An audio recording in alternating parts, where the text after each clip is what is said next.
Ladies and gentlemen, fighting out of the blue corner, wearing the white trunks trimmed with black and gold, weighing in at 17 stone, 7 pounds, with a perfect professional record, 10 contests, 10 wins, all inside the scheduled distance. He is the two-time ABA champion, an Olympic gold medalist. Ladies and gentlemen, please welcome a member of the British Empire, from Watford, England, it's AJ Anthony Joshua.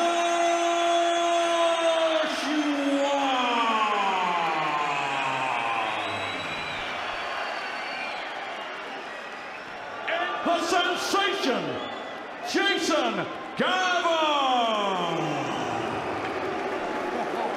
In the heavyweight division, timekeeper Stuart Lithgow, referee Victor. Okay, gents, you've had your instructions in the dressing room. Remember, commands at all time, defend yourselves at all time. God bless, touch them. Let's do it. Gavern couldn't look at Anthony Joshua at the weigh-in yesterday afternoon. He couldn't do it there either. What a way to bring up your heart around the ring as well.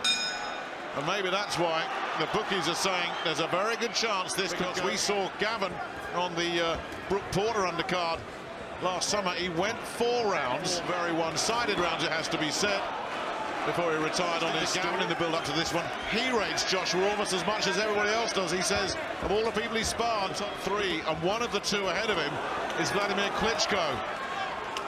See, I think it's a big problem. You know, I think he realises what he's here for. So at least hopefully he'll give it a go, not just try to survive for a round or 2. Hopefully he'll give it. But really, we cannot give him any chance here whatsoever. Well, he's just trying to survive, spinning, turning, trying to keep that head protected and trying to keep distance. I mean, he does have the experience, you know, so he should be able to get close once or twice and let some of these swings go there. You know, just a slight frustration in the early stages of the round here. Solid straight left hand injection there. By a Joshua standard, that punch had nothing. Boots. Yeah, that's a bit ominous. I mean, the first clean punch, it's got him bang on. He's taking his time. Here comes the right hands now. He'll start getting a little bit closer. Turned his head and tried to do it again, and then forced to hold as well. That was a good right hand from Joshua. Didn't land it. But how long can he keep it up for? Just slipping out of trouble again there. And you just know it's going to go off. You don't know when. And more to the point, everybody in this arena knows it's going to go off as well. And just to survive the opening section here, because Joshua's zeroing in on him, more damage as well. Yeah, Joshua's using the upper, which is wise with Gavern all over the place, just trying to duck, dive and survive. Seconds out, round 2. Anthony Joshua has 4 first-round stoppages to his name. He has 5 second-round stoppages. Is this going to be number 6?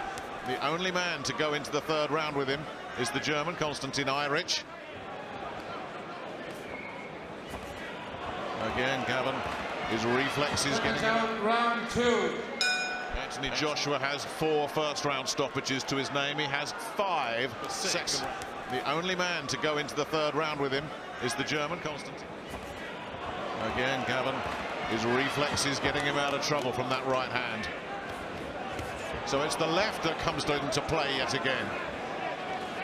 And he's having a lot of success with the left here, Joshua. Good tall heavyweight like Joshua. You want a good jab as you move up in levels, jab.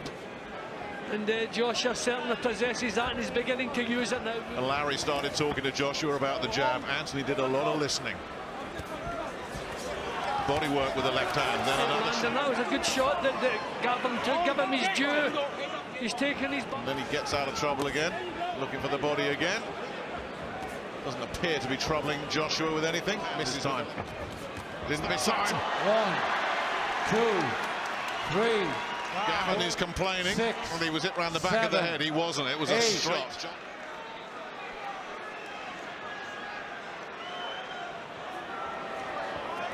But how long can he do that for? I mean, it's also. And there's the big right hand. Gavern in big trouble. The left puts him down for the second. And he's a brave, proud man, Jason Gavern. He will try and beat this count if he can. Let this go on. Gavern saying yes, showing defiance. But the end is coming. They are on their feet for the last act. Surely one more solid shot will do it. Joshua zeroing in. That smile that's got an edge of malice. Well, I think the crowd won to Gavern there because he had an excuse to get himself out of it. To hear the bell, that in itself would be a big achievement. And they may not. Right on the bell there. Not going quietly, is it, Anthony Joshua? It's all been the big right-hand bombs up till now. He comes out with that smile again, Joshua, into round 3 for only the second time. What I also like about Joshua, he's always mindful of his own defence. Even when he's completely on top, you know, he keeps his shape, he keeps his hands up, gets his punches out, brings them back. And here we come now. Gavern in trouble, down again, I think the right hand, and he landed a punch when he was on the floor there, and he needs a telling off for that. He's going to have to be careful. Anthony Joshua, it's all been the big right-hand bombs up till now. He comes out with that smile again. What I also like about Joshua, he's always mindful of his own, gets his punches out, brings them back. And here we come now. Gavern in trouble, down again, I think the right hand, and he landed a punch when he was on the floor there, and he needs a telling off for that. In the previous round, he landed a left hook after the bell sounded. He's going to have to be very careful. Stern lecture. That was a clear right hand landed when Gavern was on his knees. Probably envisaged doing this job a lot more cleanly than he's been able to do. And down he goes again, left hand again. And Victor Loughlin's got to put an end to this. This is getting ugly here, and it's done. Anthony Joshua does it again. This time he was left hand happy. And it's Gavern, and he's done it faster than Deontay Wilder managed. Impressive performance. At times Gavern made it a bit awkward, a bit frustrating. And I'm impressed by the fact that it was short punches that got the jolting left hands and body to the head. And there was no point, probably got the last knockdown, but what was the point? I think he'd more than earned his money. Warmed to him the fact that he was getting himself off the floor and getting back into the fray. But another excellent performance. Gavern showing tremendous resistance. Another one of those right hands getting through. A few of them landed, but put him on the floor. Well, he was ready to go from that right, wasn't he? A couple of times, I mean, Gavern was down, was well on the floor when that punch landed. You know, he's going to really have to. His last fight, I think, Jim, and you know, he was asked about it afterwards, and he more or less just swatted it away with a shrug. 21 seconds of the third round. Your winner on a count out. He's still undefeated from Watford, England. AJ Anthony Joshua. Anthony, how did it feel to be back under the lights in front of this crowd? Brilliant. Unfortunately, I had a bit of ring rust, so I couldn't display everything I've been doing in the gym. But once we get that momentum going, I'll be able to display some more sharp shooting. But what got me through as well, I've been Scotland, Manchester, Liverpool, London. I have to say Newcastle's right up there with the crowd. Thanks for all the support tonight as well. Were there weaknesses from your sparring session that you knew you could exploit? As I said, obviously, there's a lot of expectations. And Jason Gavern is a very awkward opponent, slippy customer. He's there to make me look bad, and I think he did a good job of that. At the end of the day, I've got a job to do, and that's get a win. Hopefully, if I can start pushing to British titles, European, step by step, these fights won't really mean nothing when I'm experienced and I'm a champion. In commentary, they said